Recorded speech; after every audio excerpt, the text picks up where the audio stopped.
Colossiens 1, les versets 9 à 14.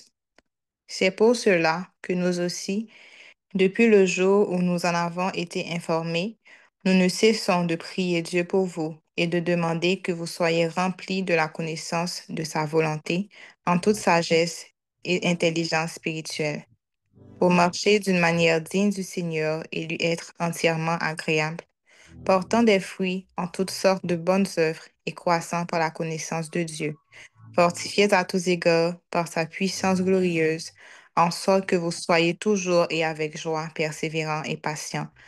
Rendez grâce au Père qui vous a rendu capable d'avoir part à l'héritage des saints, de la lumière, qui nous a délivrés de la puissance des ténèbres et nous a transportés dans le royaume du Fils de son amour, en qui nous avons la rédemption, la rémission des péchés.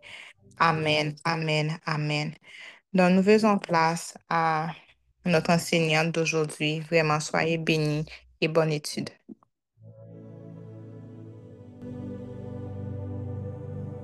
Bonsoir tout le monde. Bonsoir tout le monde, j'espère que vous allez bien par la grâce de Dieu. Saluez-vous dans le chat, dites si vous êtes content d'être là. Préparez vos cœurs pour recevoir l'enseignement. Donc, merci à tous ceux, toutes celles qui ont participé pour les annonces, pour notre séance de louange avant l'enseignement. Merci à nos sœurs, à nos frères. Et merci à vous tous qui êtes là. Et on sait déjà que par la puissance du Saint-Esprit, que cette parole va nous transformer, qu'elle va tomber sur une terre fertile au nom de Jésus. Avant qu'on commence l'enseignement, je voudrais d'abord dire merci à tous les membres de la communauté parce que il y a quelques semaines de ça, on demandait de l'aide de tout le monde pour nous assurer que tout se passe bien pour notre première retraite de leader. Et bien, pour ceux qui ne savaient pas, la première retraite de leader a eu lieu ce week-end qui vient de se passer et ça a été un succès. Un succès non seulement spirituel, parce que ils ont reçu, mais tout s'est passé en bien sans qu'on ne manque de rien. Et ça, c'est un grand témoignage. Tout s'est passé en bien sans qu'on ne manque de rien. Pour faire une petite liste de tout ce qu'on a pu couvrir, on a pu couvrir le Airbnb où la retraite a eu lieu en Floride. On a pu couvrir le Airbnb de l'équipe de catering. On a pu payer pour un service de catering pour toute la durée de la retraite. On a pu payer vol first class pour notre père spirituel, Prophète Michel, à leader Jean-Luc et à moi, Prophète Michel. On a pu payer pour le billet d'avion de son maestro, qu'il aime, qu'il accompagne, pour jouer au keyboard pendant qu'il enseigne. Nous avons pu payer pour un hôtel pour Prophète Michel. Nous avons pu payer pour un hôtel pour le maestro. Nous avons pu payer pour une voiture que Prophète Michel a pu utiliser pour ses différents déplacements. Nous avons pu aider certains leaders qui étaient en difficulté financière. Donc, certains, on a aidé à payer leur billet d'avion. Certains, on a carrément payé le billet d'avion au complet. On a pu faire les dépenses ça et là pour acheter des choses, préparer un panier pour accueillir le prophète, etc. On a pu... Ah, amen, amen, amen. On a pu... Quoi d'autre, quoi d'autre? Et la plus grande chose, pour moi, je tenais vraiment, et ça, je me disais que vraiment, Seigneur, faites que après toutes ces dépenses, qu'on en ait assez, on a pu remettre une enveloppe digne au prophète avant qu'il s'en aille. Dans son dépôt. On n'a pas besoin de partager les montants, mais tout ça a été couvert. sans qu'on ait eu à supplier, sans qu'on ait à demander. Vraiment, on a juste vraiment parlé de la retraite et tout le monde a mis la main à la pâte. Vous avez semé, vous avez donné. Et je prie vraiment que Dieu vous retourne vos semences au centuple. Parce que tout ce que vous avez semé, avec tout ce que vous... Oh, pendant que je vois Jennifer, on a pu acheter 10 matelas gonflables. Quoi d'autre encore? Et des choses que j'oublie. Mais vraiment, je dois vous dire que tout a été couvert sans stress, sans gratter tête, par la puissance. Ah, on a pu, merci Annie, louer un Airbnb au Canada pour les leaders qui se sont réunis au Canada. On a pu louer un Airbnb en Haïti pour ceux qui se sont réunis en Haïti. Donc, vous voyez, comme je vous dis, c'est pas une petite affaire. Si faut nous t'a servi dans logistique et planning pour voir tout ce que ça prend pour planifier juste une retraite ou bien un événement comme ça.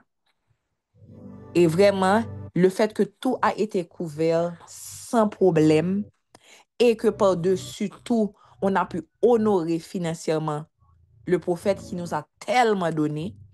Donc là, vraiment, c'est vraiment un témoignage et ça nous montre la force et la puissance d'une communauté. Donc, je prie que le Seigneur vous bénisse. Et la plus grande bénédiction que vous pourrez recevoir après avoir semé, c'est l'onction que vous allez recevoir par rapport à ce que vos leaders ont reçu. Vous allez réaliser que vos leaders de cellules, même dans la soirée, ne ratez pas la soirée du 25 de prière et louange, parce que vous allez sentir une onction nouvelle. Donc, quel que soit le leader avec lequel vous allez interagir, vous allez recevoir de la grâce que ce leader a reçue. Amen. Est-ce qu'on peut se réjouir dans le chat parce que Dieu a vraiment fait de grandes choses ce week-end? Amen, amen, amen, amen, amen, amen. Que le Seigneur vous bénisse abondamment. Et je ne pense pas que ça va être fait parmi les annonces. Si vous pouvez partager l'équipe de médias, comment semer pour ceux qui voudraient semer au sein du ministère pour les différentes choses. Vous savez pourquoi c'est important? Pourquoi on partage toujours? Pourquoi semer? C'est justement parce que lorsque dans un ministère, les membres s'aiment régulièrement, on n'a pas une urgence chaque fois qu'il y a quelque chose à faire. Le nombre de fois que nous avons eu des personnes à qui aider, des personnes en difficulté, ou bien des choses que nous devrions faire pour l'avancement du travail et qu'on n'a même pas eu besoin de demander, juste parce que les fonds sont là, les fonds sont en train de rouler. Ça, c'est quelque chose qui est vraiment important. Et je pense que dans toute structure, dans toute organisation bien structurée, c'est pas à chaque fois que quelque chose se passe que c'est comme si on va sentir que c'est une urgence à chaque fois. Amen. Donc, soyons une organisation comme ça où notre structure nous permet de régler tout ce qu'on a à régler sans qu'on ait à pressurer, sans qu'on ait à stresser. Amen. Aujourd'hui, nous allons continuer toujours avec la série Nouvelle vie. Amen. Ça y a dit, j'ai reçu un porte-bébé carrier de la communauté. Ça, c'est tout, ça, c'est beaucoup de choses qu'on ne partage pas nécessairement. Mais grâce à ça, lorsqu'on a un fonds, quand il y a quelqu'un, par exemple, qui accouche, une famille qui attend un bébé, on est capable de bénir tellement de gens dans la discrétion sans avoir à demander, sans avoir à mendier, sans avoir... Et ça, sont belles bagailles que liées. On belles bagailles que liées. Vraiment. Donc, que le Seigneur vous bénisse, en vous tous qui semez pour le travail de Dieu. Amen. Donc, nous allons continuer avec la formation sur la nouvelle vie. Je vais vous inviter à prendre le livre de 2 Pierre, verset 1. Chapitre 1, pardon. 2 Pierre, chapitre 1. Qui est-ce qui peut se porter volontaire pour lire pour moi dans la version Bible du semeur, s'il vous plaît? 2 Pierre, chapitre 1. Je peux. Vas-y, Annie. OK. Simon Annie? Pierre. Oh, OK. Simon Pierre, serviteur et apôtre de Jésus-Christ, salue ceux qui ont reçu le même privilège que nous, la foi. Ils la doivent à Jésus-Christ, notre Dieu et notre Sauveur, car il est juste. Que la grâce et la paix vous soient données en abondance par la connaissance de Dieu et de Jésus, notre Seigneur. Par sa puissance, en effet, Dieu nous a donné tout ce qu'il faut pour vivre dans la piété, en nous faisant connaître celui qui nous a appelés par la manifestation de sa propre gloire et l'intervention de sa force. Ainsi, nous bénéficions des dons infiniment précieux que Dieu nous avait promis. Il a voulu, par ces dons, vous rendre conformes au caractère de Dieu, vous qui avez fui la corruption que les mauvais désirs font régner dans ce monde. Pour cette raison même, faites tous vos efforts pour ajouter à votre foi la vertu, à la vertu la connaissance, à la connaissance la maîtrise de soi, à la maîtrise de soi l'endurance dans l'épreuve, à l'endurance la piété, à la piété l'affection fraternelle, et à l'affection fraternelle l'amour. Car si vous possédez ces qualités, et si elles grandissent sans cesse en vous, elles vous rendront actifs et vous permettront de connaître toujours mieux notre Seigneur Jésus-Christ. Car celui à qui elles font défaut est comme un aveugle. Il ne voit pas clair, il a oublié qu'il a été purifié de ses péchés d'autrefois. C'est pourquoi, frères et sœurs, puisque Dieu vous a appelés et choisis, faites d'autant plus d'efforts pour confirmer cet appel et ce choix. Car si vous agissez ainsi, vous ne tomberez jamais. Ainsi vous seront grandes ouvertes les portes du royaume éternel de notre Seigneur et Sauveur Jésus-Christ. Voilà pourquoi je ne cesserai de vous rappeler ces choses, bien que vous les sachiez déjà et que vous soyez fermement attachés à la vérité qui vous a été présentée. Mais j'estime juste de vous tenir en éveil par mes rappels, tant que je serai encore de ce monde. Car je sais que je vais bientôt quitter ce corps mortel, comme notre Seigneur Jésus-Christ me l'a révélé.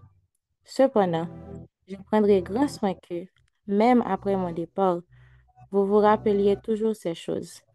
En effet, nous ne nous sommes pas appuyés sur des histoires habilement inventées lorsque nous vous avons fait connaître la venue de notre Seigneur Jésus-Christ dans toute sa puissance, mais nous avons vu sa grandeur de nos propres yeux. Car Dieu le Père lui a donné honneur et gloire lorsque, dans sa gloire immense, il lui a fait entendre sa voix qui disait, Voici mon Fils bien-aimé, qui fait toute ma joie. Or, cette voix qui était venue du ciel, nous l'avons entendue nous-mêmes lorsque nous étions avec lui sur la sainte montagne.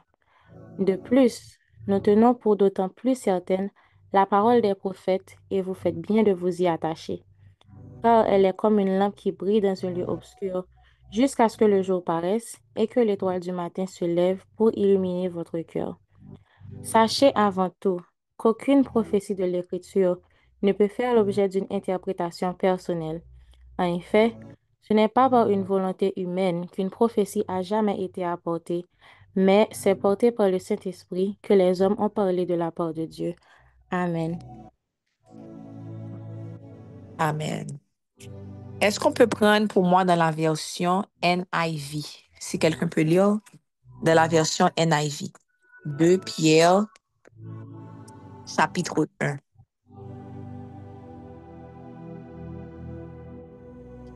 Et avant qu'Annie le fasse, si vous n'avez pas de Bible physique, allez prendre votre Bible physique. Si vraiment vous n'êtes pas chez vous, il n'y a pas moyen de mettre la main sur une Bible physique. D'ailleurs, vous devez toujours avoir une Bible, soit dans votre voiture ou dans votre sac. Prenez l'habitude de faire ça. Mais si vraiment vous n'avez pas accès à une Bible, prenez le Bible app sur votre téléphone pour pouvoir souligner ce qui attire votre attention dans ce chapitre. Et si vous n'avez ni Bible app ni Bible, il faut vous poser des questions. OK? Annie, vas-y. OK. Simon Peter, a servant and apostle of Jesus Christ. To those who through the righteousness of our God and Savior Jesus Christ have received a faith as precious as ours, grace and peace be yours in abundance through the knowledge of God and of Jesus our Lord. His divine power has given us everything we need for a godly life through our knowledge of Him who called us by His own glory and goodness. Through these, He has given us His very great and precious promises, so that through them you may participate in the divine nature, having escaped the corruption in the world caused by evil desires. For this very reason, make every effort to add to your faith goodness, and to goodness, knowledge, and to knowledge, self-control, and to self-control, perseverance, and to perseverance, godliness, and to godliness, mutual affection, and to mutual affection, love. For if you possess these qualities in increasing measure, they will keep you from being ineffective and unproductive in your knowledge of our Lord Jesus Christ. But whoever does not have them is nearsighted and blind, forgetting that they have been cleansed from their past sins. Therefore, my brothers and sisters, make every effort to confirm your calling and election. For if you do these things, you will never stumble, and you will receive a rich welcome into the eternal kingdom of our Lord and Savior Jesus Christ. So I will always remind you of these things, even though you know them and are firmly established in the truth you now have. I think it is right to refresh your memory as long as I live in the tent of this body, because I know that I will soon put it aside, as our Lord Jesus Christ has made clear to me. And I will make every effort to see that after my departure, you will always be able to remember these things. For we did not follow cleverly devised stories when we told you about the coming of our Lord Jesus Christ in power, but we were eyewitnesses of his majesty. He received honor and glory from God the Father when the voice came to him from the majestic glory, saying, "This is my Son, whom I love. With him I am well pleased." We ourselves heard this voice that came from heaven when we were with him on the sacred mountain. We also have the prophetic message as something completely reliable, and you will do well to pay attention to it, as to a light shining in a dark place, until the day dawns and the morning star rises in your hearts. Above all, you must understand that no prophecy of Scripture came about by the prophet's interpretation of things, for prophecy never had its own origin in the human will, but prophets, though human, spoke from God as they were carried along by the Holy Spirit. Amen, amen. Merci, Annie. Merci. Donc, nous allons nous baser sur ce chapitre aujourd'hui pour continuer à parler de la nouvelle vie. Pour ceux qui n'étaient pas là au début de la série, je vous encourage à aller écouter les enseignements. Si on a déjà créé une playlist pour ça sur YouTube, s'il vous plaît, partagez le lien des 3 enseignements qu'on a déjà eus sur la nouvelle vie. Ici, l'apôtre Pierre parle et nous dit que à travers la puissance de Dieu, il nous a donné tout ce dont nous avons besoin pour vivre une vie qui lui plaît. Si vous avez vos plumes, carnet de notes dans le chat, je l'ai. Je veux vraiment m'assurer que vous ne preniez pas seulement le temps d'écouter, mais que vous soyez intentionnel lorsque vous écoutez un enseignement basé sur la parole. Et pas seulement prendre des notes, mais prendre l'habitude de retourner à vos notes et de méditer sur ce que vous êtes en train d'apprendre. Donc, on a parlé de la nouvelle vie dans les dernières semaines. Mais aujourd'hui, on va parler de maintenir et progresser dans cette nouvelle identité que Christ nous a donnée. Donc, nous allons voir quelques vérités clés à travers ce chapitre. Et la première vérité, c'est que par la puissance du Saint-Esprit, Dieu nous rend capables de mener une vie sainte. Écrivez ça dans vos carnets.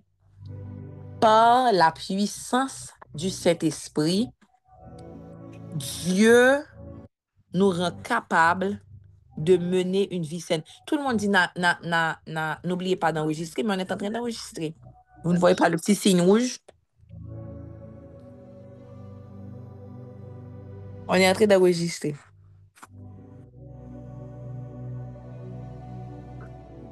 Donc, la première vérité, frères et sœurs, c'est que par la puissance de son Saint-Esprit, Dieu nous rend capables de vivre une vie de sainteté. Pourquoi cette vérité est importante? Parce que l'ennemi peut venir nous mentir et nous faire croire que la vie de sainteté est un standard que nous ne pourrons jamais atteindre. Oui, il est vrai que la vie de sainteté est un standard que nous ne pourrons jamais atteindre dans la chair. Mais c'est pour cela que l'apôtre Pierre nous a dit que c'est par sa puissance. Il n'a pas dit que vous êtes capable de par vous-même. Il n'a pas dit que vous êtes capable par votre propre volonté. Il n'a pas dit que vous êtes capable par vos propres forces, mais il dit que c'est à travers la puissance de l'Esprit de Dieu. Amen. Est-ce que vous êtes là? Ça veut dire, frères et sœurs, que la première vérité nous montre que nous avons un devoir en tant que fils de Dieu, en tant que fille de Dieu, de demeurer en lui.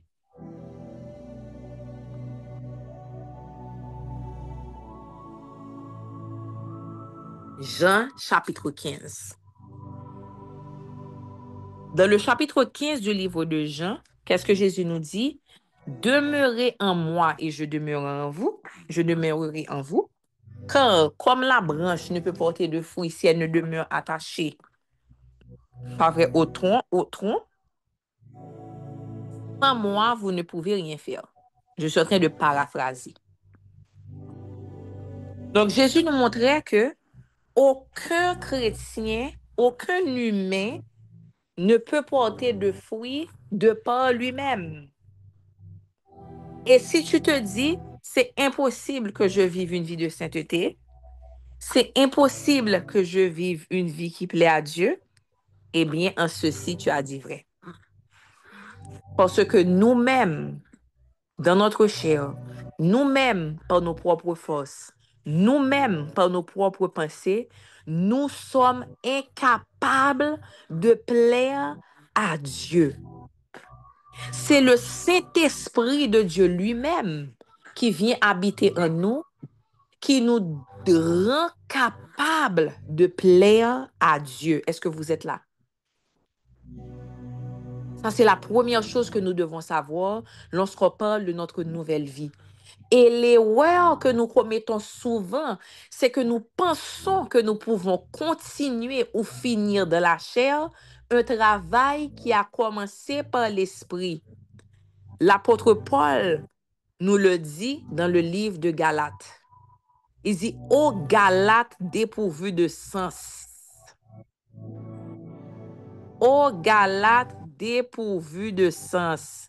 Comment pouvez-vous penser finir dans la chair ce que vous avez commencé dans l'esprit? Galates, chapitre 3. Galates, chapitre 3, à partir du verset 1. Ô Galates dépourvus de sens, qui vous a fasciné, vous, aux yeux de qui Jésus-Christ a été peint comme crucifié? Voici seulement ce que je veux apprendre de vous. Est-ce par les œuvres de la loi que vous avez reçu l'Esprit ou par la prédication de la foi? Êtes-vous tellement dépourvus de sens? Après avoir commencé par l'Esprit, voulez-vous maintenant finir par la chair? Galates 3, versets 1 à 3, si on peut le mettre dans le chat, s'il vous plaît.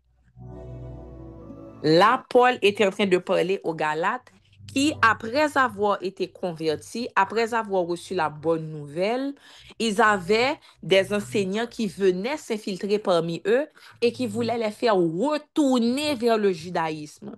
Ils étaient en train de prêcher encore que c'est par la loi qu'ils pouvaient être sauvés.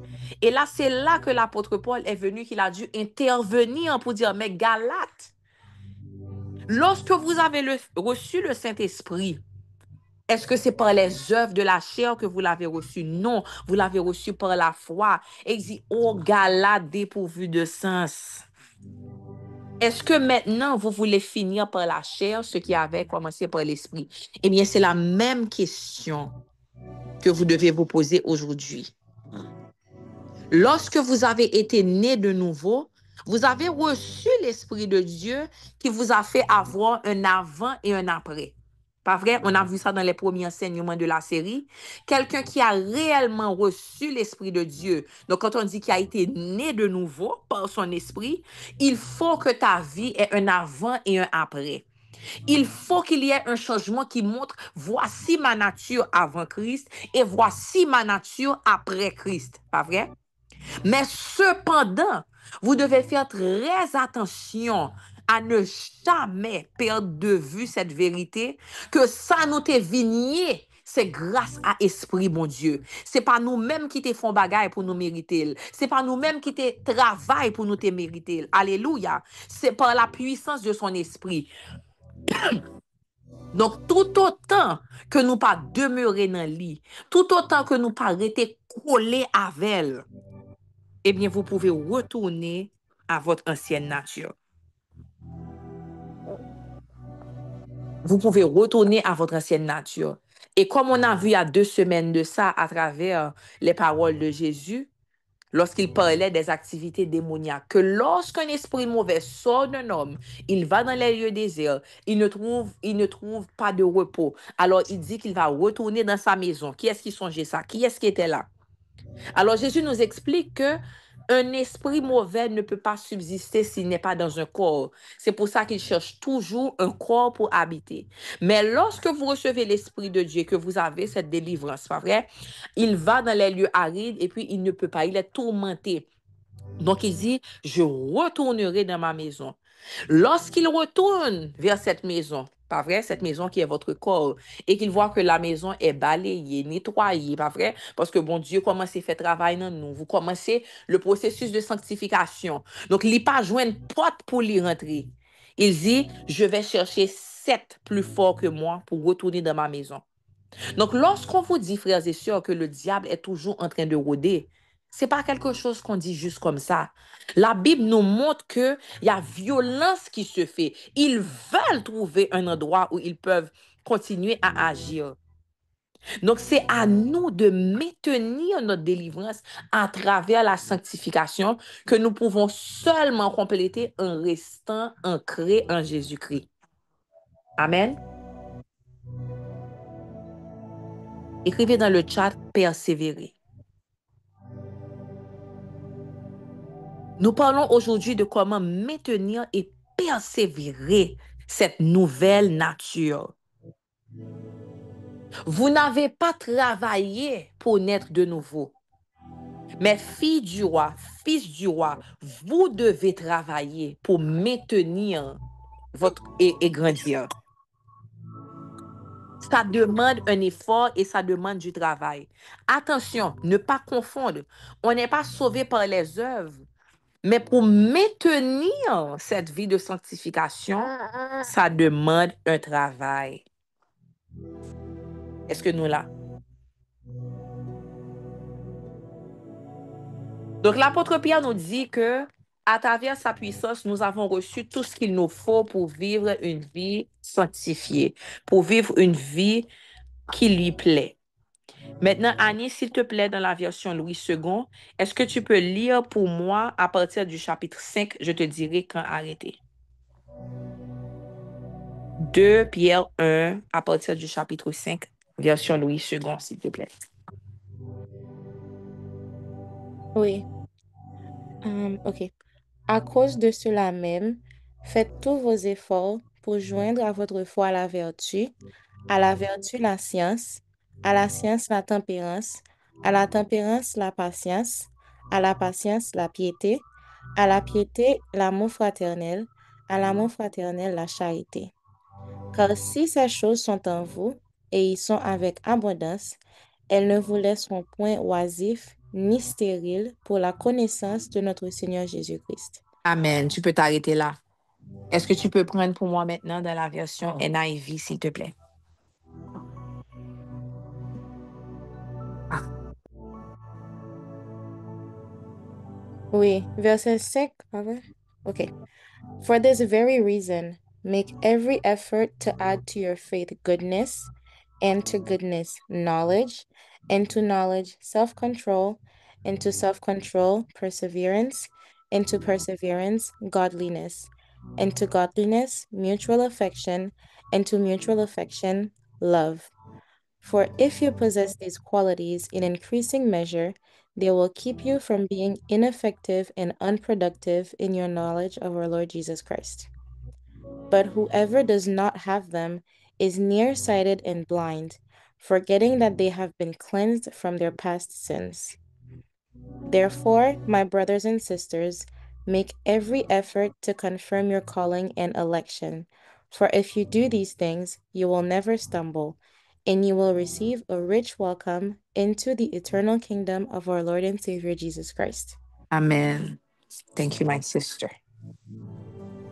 J'aime beaucoup le fait que ça commence par à cause de cela. Donc, vous voyez qu'au début, pas vrai, si on regarde les versets 3 et 4, on nous parle du fait que la nouvelle nature, par l'Esprit de Dieu, nous rend capables de vivre une vie qui est agréable à Dieu. Pas vrai? Maintenant, à partir du verset 5, il continue en disant For this very reason, à cause de cela. Donc, il y a un lien, c'est-à-dire parce que vous avez été sauvés, parce que vous avez été rachetés, parce que vous avez été justifiés, vous devez faire tous vos efforts entourer ça. Donc, vous voyez comment, en premier, on parle que nous avons été rachetés par la grâce, que nous n'avons pas à travailler pour mériter. Nous avons juste eu à ouvrir notre cœur, à accepter Jésus comme notre Seigneur et Sauveur, pas vrai? Donc là, on parle de grâce. On parle de cadeau. On parle de la foi qui est séparée des œuvres. Mais par contre, lorsqu'il est en train de continuer pour nous parler de notre croissance dans cette foi, notre croissance dans ce salut, il nous parle d'effort. Est-ce que vous voyez? Donc, il nous dit que à cause de cela, je vais prendre dans la version Louis II.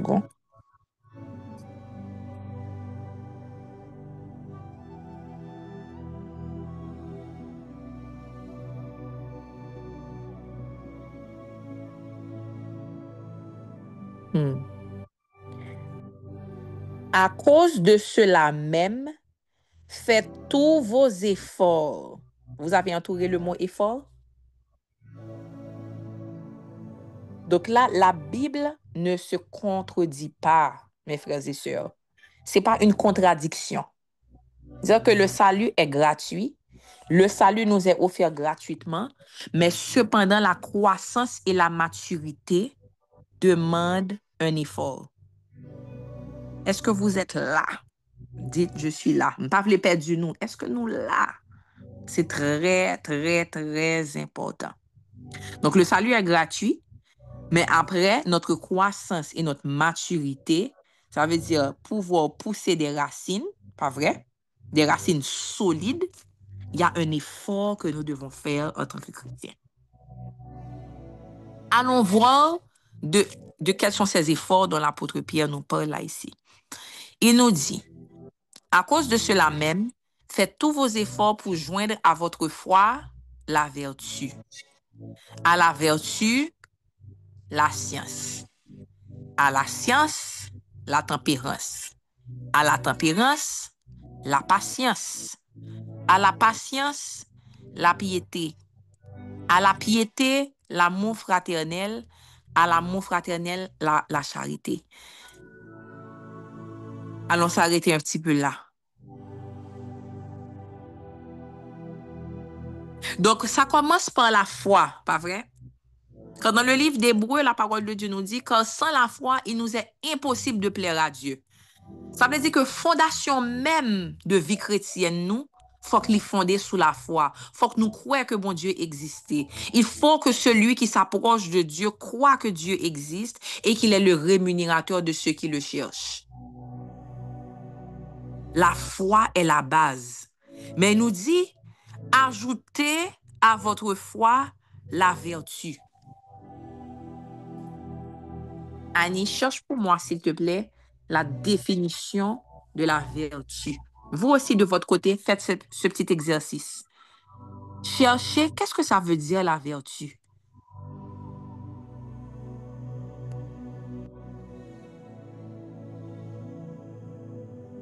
Et si tu as trouvé, Annie, tu peux lire pour nous la définition en français de vertu. OK. Le mot vertu a plusieurs significations, mais il désigne principalement une qualité morale qui pousse à faire le bien et à éviter le mal. Ce terme peut Amen. aussi, oh, OK. Vas-y, tu peux, Annie. Pardon. Ce terme peut aussi évoquer la force morale d'une personne, ou l'excellence morale. Mhm. Mhm. Ça veut dire ici qu'on vous montre que la vertu est une qualité qui se développe, OK? La vertu est une qualité qui se développe. J'aime beaucoup le fait que Pierre a commencé par la foi, pas vrai? Elle dit que sous là ou gen la foi. Sous capable de sauver, c'est la foi qui mette au là, parce que sans la foi, tu n'aurais pas pu recevoir l'Esprit de Dieu, pas vrai? Maintenant, il commence avec les œuvres là. Il dit, ajoutez à votre foi la vertu.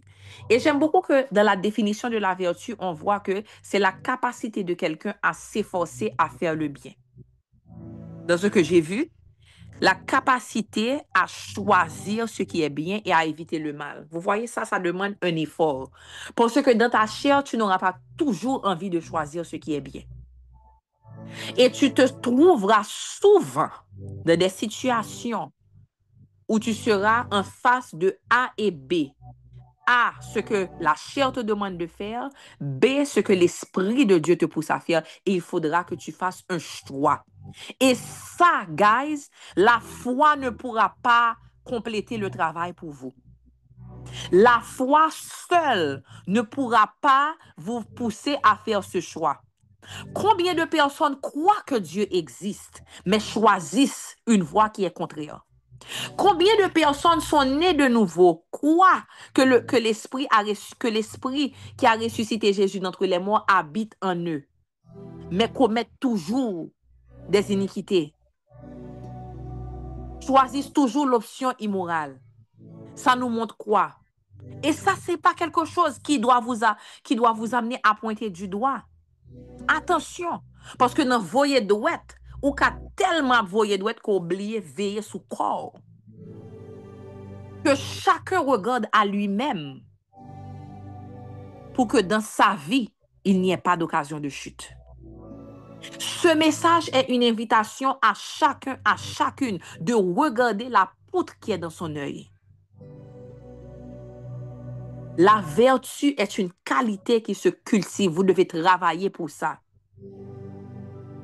Dans le livre d'Hébreux, la parole de Dieu nous dit, pour celui qui peut trouver pour moi, pour mettre dans le chat, aucune discipline sur le moment n'est agréable. Aucune discipline sur le moment n'est agréable. Ça veut dire que lorsque tu as envie de faire A, mais que tu dois crucifier ta chair pour aller vers B, ce n'est pas agréable. Mais, qu'est-ce que ça dit après?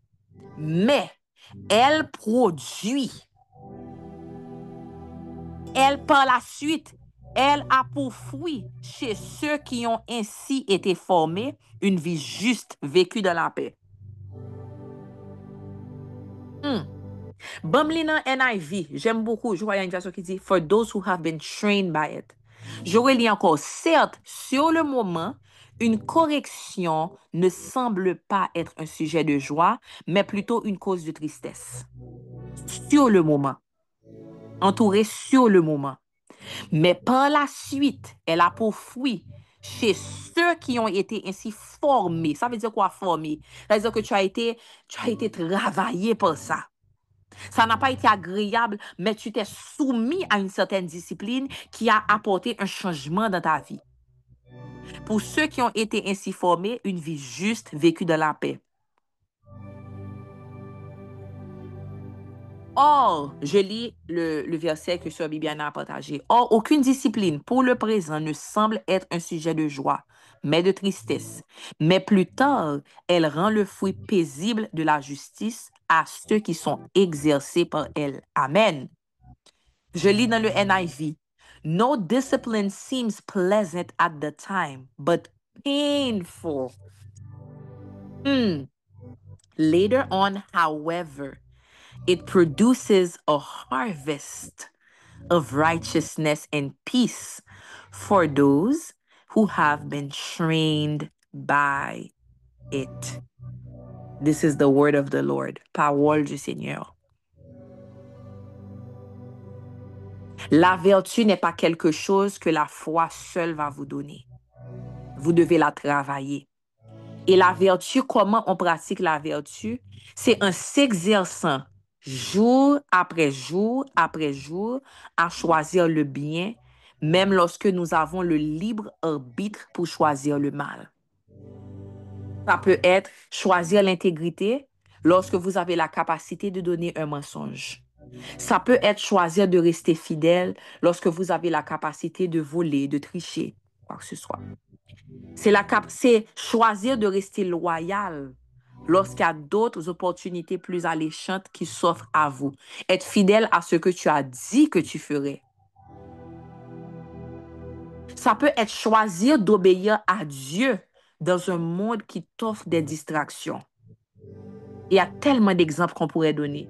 Mais vous comprenez que le message central, c'est que la vertu est exercée en choisissant de faire ce qui est bien aux yeux de Dieu. Ensuite, il continue en disant, ajoutez à la vertu, qu'est-ce qui vient après? À la vertu, la science. La science, ça veut dire quoi? Lorsque la Bible parle de la science, c'est la connaissance. Alléluia. La connaissance. Ça veut dire quoi? Ça veut dire que, oui, vous avez été sauvés par la foi. Vous n'avez pas eu besoin d'un doctorat en théologie pour accepter le Seigneur Jésus. Vous n'avez pas eu besoin de connaître la Bible de la Genèse à l'Apocalypse pour recevoir le Saint-Esprit. Vous avez seulement cru. Vous avez eu une graine qui a été plantée en vous. Peut-être que c'était à l'église en écoutant un message. Peut-être que c'était à une nuit de prière. Peut-être que c'était seul dans votre chambre. Peut-être que c'était à travers un livre qu'un chrétien avait écrit. Mon point est que nous n'avons pas besoin, on paquet de connaissances, nous avons seulement besoin de la foi.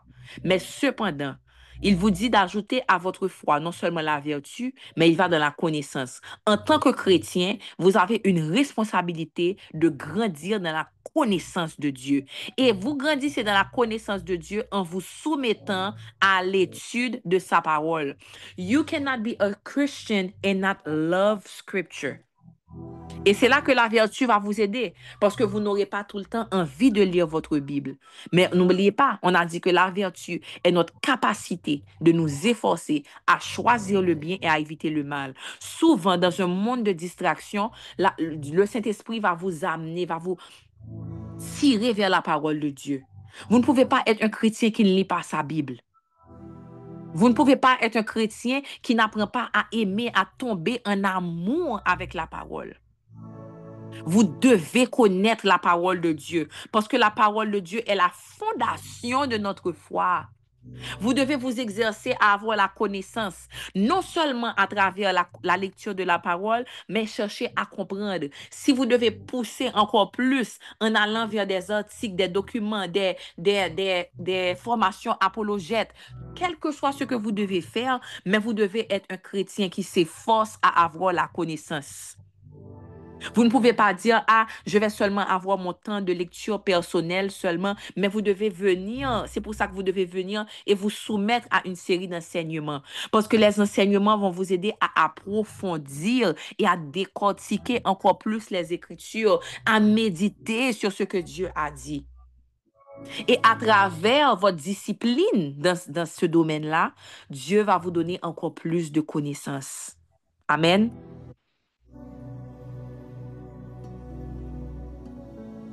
Ensuite, l'apôtre Pierre continue et il dit, ajoutez à la science la tempérance. La tempérance, c'est le fruit de l'esprit, la maîtrise de soi. La maîtrise de soi. Ça veut dire qu'en toute chose, vous ne pouvez pas vous laisser aller par vos désirs et vos passions. Vous ne pouvez pas vous laisser emporter par ce que vous avez envie de faire. Mais il faut maîtriser votre corps. Paul l'a dit. Il a dit, je traite mon corps durement afin qu'après avoir prêché aux autres, je ne sois pas moi-même condamné. Vous pouvez être le plus grand orateur, la plus grande oratrice. Vous pouvez avoir l'art de prêcher. Vous pouvez ouvrir votre bouche et le Saint-Esprit vous utilise pour toucher les masses et faire que les cœurs se tournent à Dieu. Mais si toi, tu n'as pas la maîtrise de soi, des milliers de personnes peuvent être sauvées à travers ton message et toi-même, tu vis une vie où tu croules dans un trou. Pourquoi? Parce que tu n'as pas la maîtrise de soi. Certaines personnes commettent l'erreur de penser que juste parce que quelqu'un chute, ça veut dire que moun sa sont faux chrétiens. Non, c'est pas vrai. On moun capable gon vie qui touchait des milliers et des milliers de moun et puis lui-même li échoué. Lui-même Satan réussi fait tomber dans un trou pour qui ça parce que lui pas de maîtrise de lui-même. Lui pas de maîtrise de pensée, lui pas de maîtrise de col. Si l'apôtre Paul a dit que lui-même, il devait traiter son corps durement, qui sommes-nous pour nous laisser aller comme ça? Pour pouvoir grandir et mûrir et avoir des racines qui sont profondes en tant que chrétiens, nous devons avoir la maîtrise de nous-mêmes. Juste parce que dans un moment, tu as envie de faire quelque chose, ça ne veut pas dire que tu dois donner libre cours à tes désirs, car la chair a des désirs qui sont contraires. Vous devez être sage. Tout m'est permis, mais tout ne m'est pas utile. Tout m'est permis, on a répété ça encore et encore et encore à notre retraite des leaders ce week-end. Tout m'est permis, mais tout ne m'est pas utile. Tout m'est permis, mais je ne serai l'esclave de quoi que ce soit. Satan est là pour vous enchaîner. Satan est là pour vous garder dans un état d'esclavage. Et ça commence à partir de petits compromis, petite imprudence, petit laisser aller. Et c'est là que Satan attend nous. En tant que chrétien, you have to be guarded, people of God. Leader Jean-Luc avait partagé à notre retraite de leader que pour lui, il réalise que tous les moments de sa vie où il est rentré dans un état de tiédeur, ça a commencé par écouter des chansons mondaines. Pour lui, vous devez vous surveiller vous-même. Peut-être que ça, ce n'est pas le cas pour vous.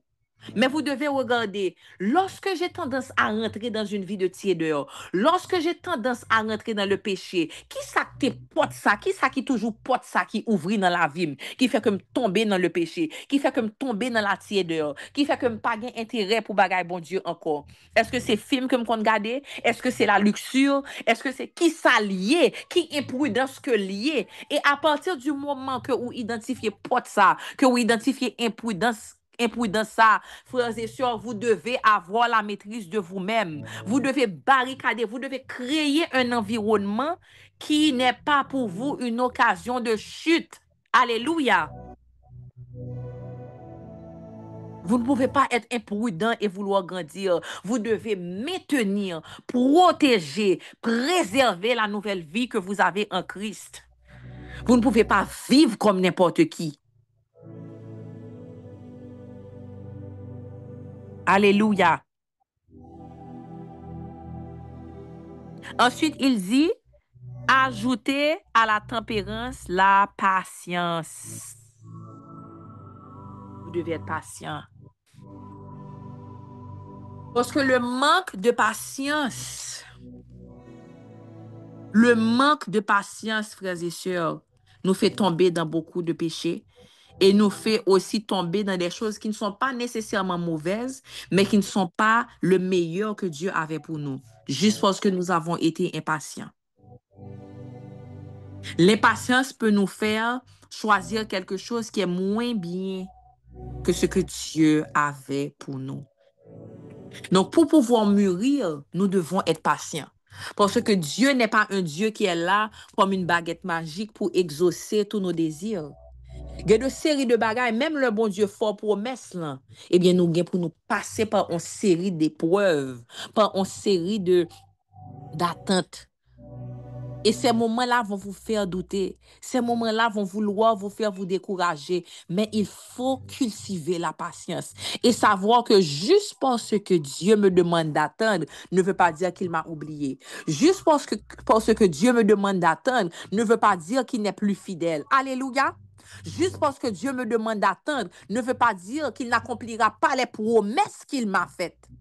Juste parce que Dieu me demande d'attendre, cela ne veut pas dire que sa parole retournera à lui sans effet.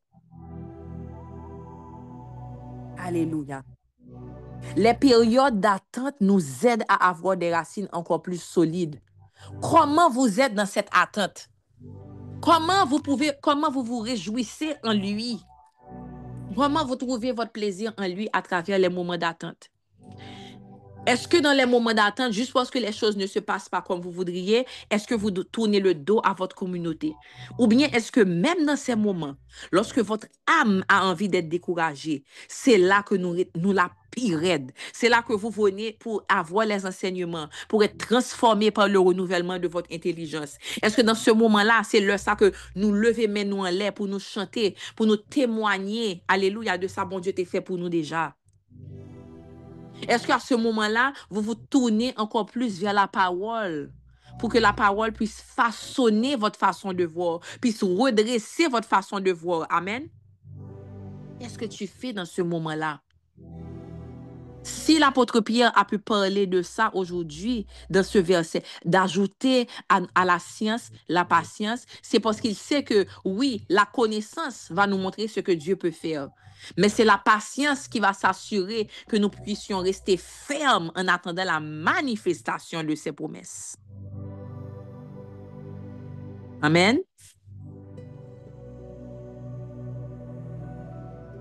Ensuite, il nous dit d'ajouter à la patience la piété.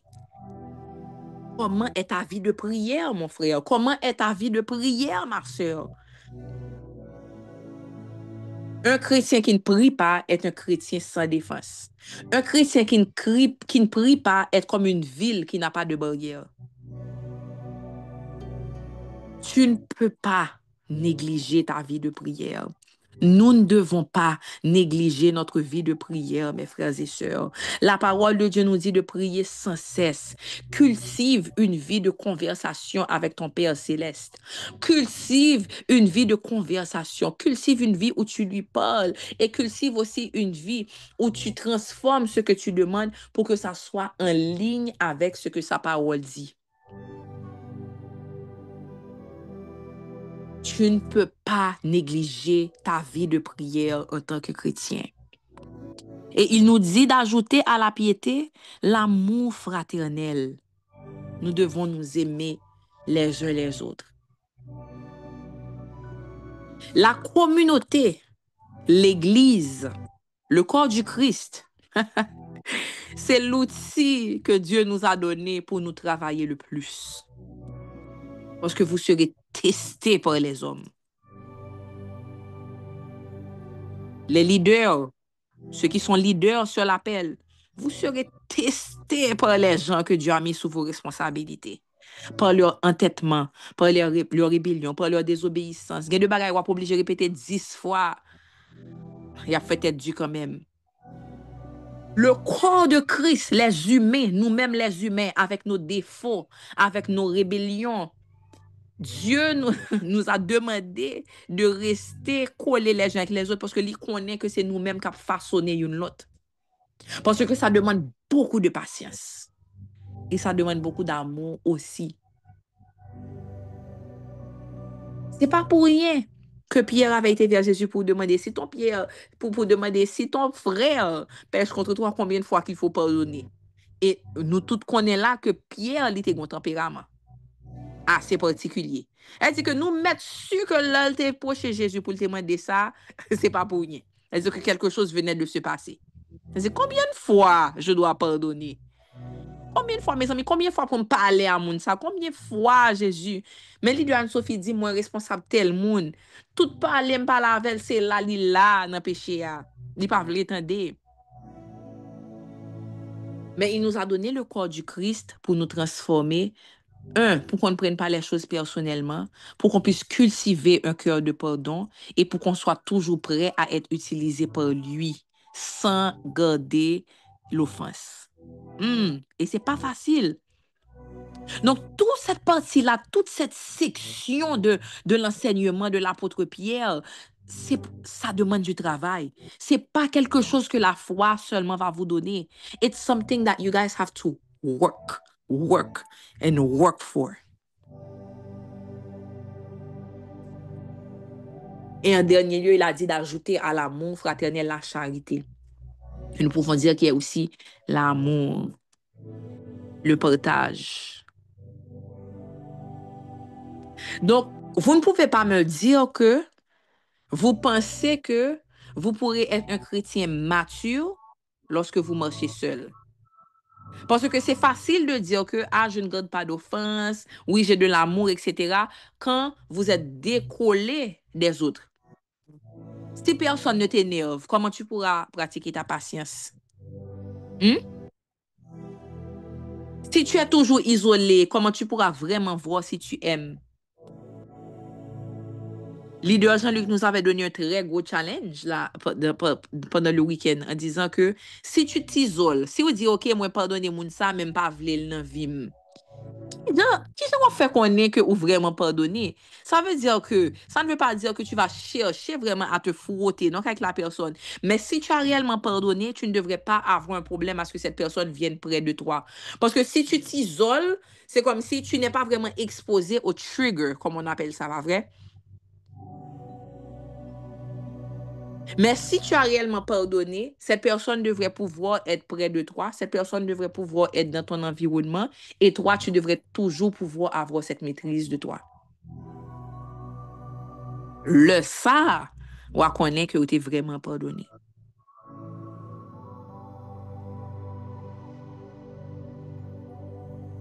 Amen.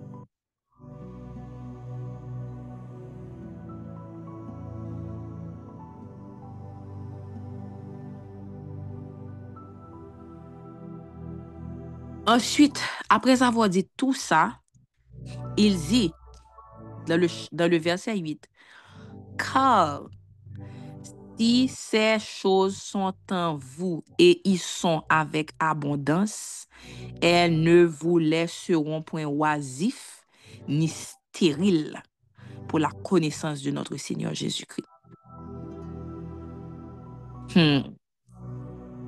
Ça veut dire que tu peux être un chrétien qui est né de nouveau et être stérile. Ça veut dire que tu ne produis aucun fruit. Tu es distrait, tu es occupé par différentes choses qui ne produisent pas vraiment la sanctification et qui n'amènent à rien quand il s'agit de l'avancement du travail de Dieu, quand il s'agit de l'avancement de Dieu. Amen. Amen. Donc, tout ce chapitre est une exhortation à ne pas être stérile, à ne pas être oisif et à porter du fruit. Frères et sœurs, votre nouvelle vie en Christ doit porter du fruit. Et il dit, mais celui en qui ces choses ne sont point est aveugle, il ne voit pas de loin, et il a mis en oubli la purification de ses anciens péchés. C'est-à-dire que tu as oublié d'où Jésus t'a pris.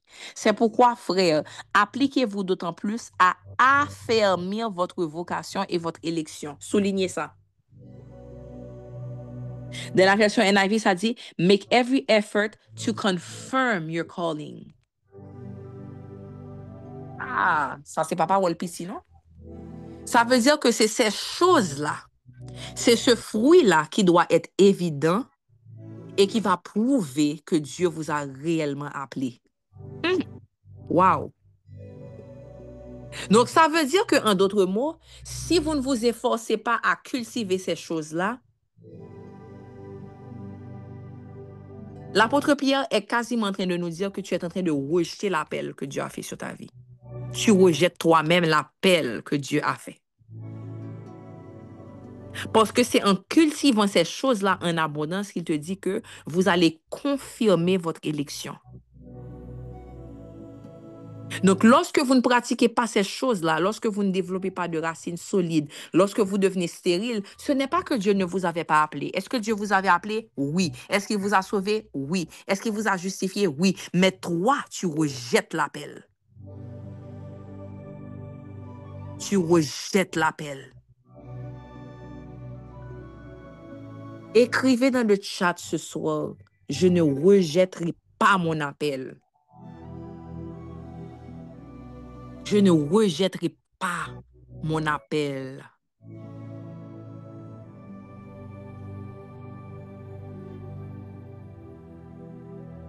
Alléluia. C'est pour nous grandir, c'est pour nous porter fruit.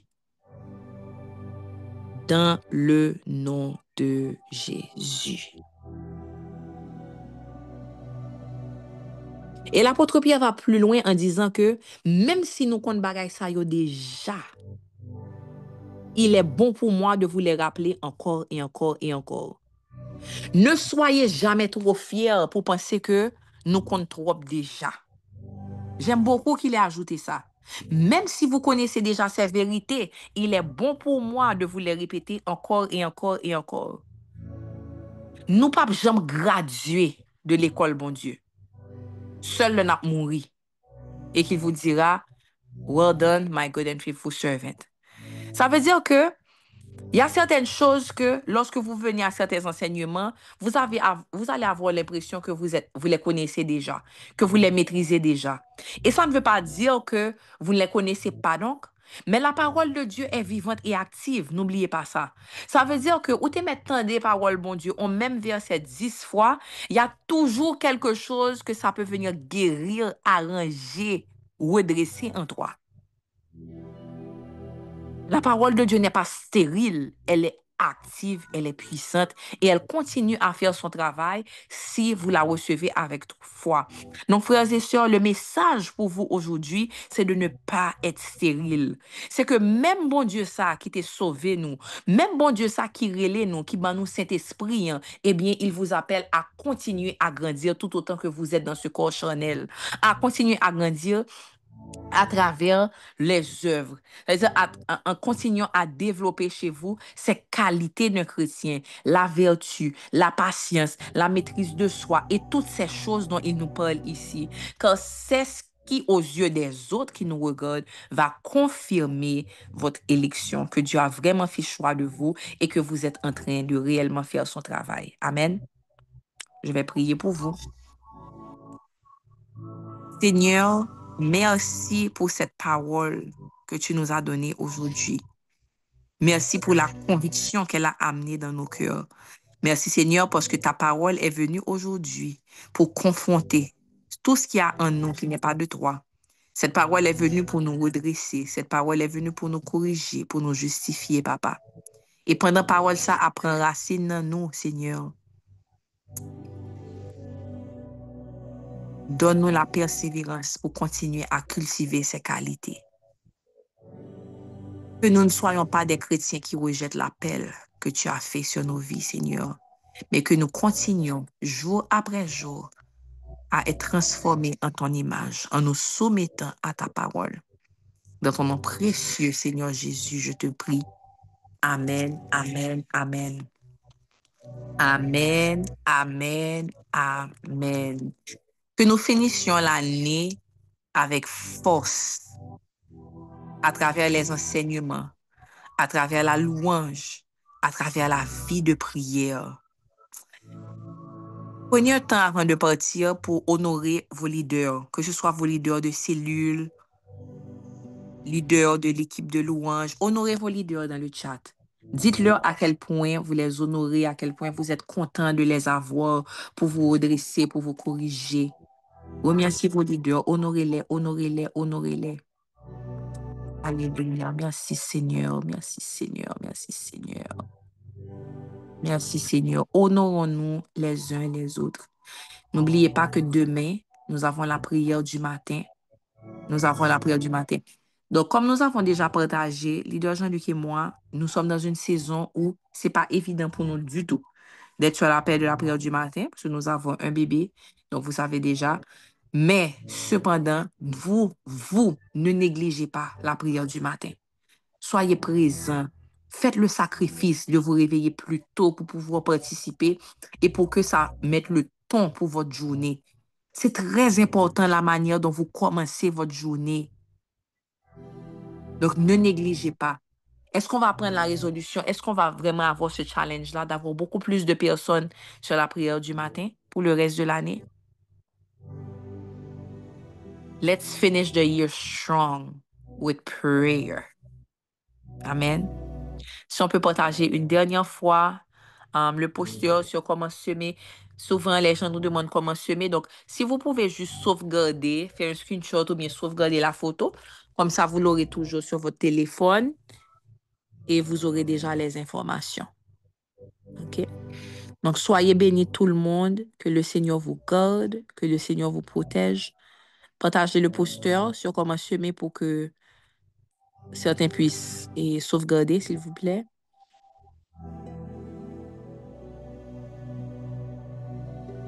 Que le Seigneur vous garde, que le Seigneur vous protège. Passez une bonne nuit et à demain. Soyez bénis.